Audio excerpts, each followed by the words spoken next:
Hello everyone, welcome back into this channel, and today I want to share the tutorial how do we pin Instagram posts on our Instagram profile by iOS or iPhone.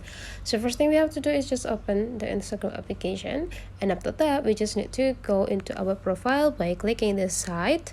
Now you just need to decide which post that you want to pin into your profile. For example, I want to this post is stay in the first row in the first side of these on my profile, so that whenever I uploading like another content, there will be not disrupted this content. Okay, so the thing we have to do is just go click these three small buttons, and after that you just need to go click a pin to your profile, and after you're done, this will be pinned into your profile, so it will be stay in this site.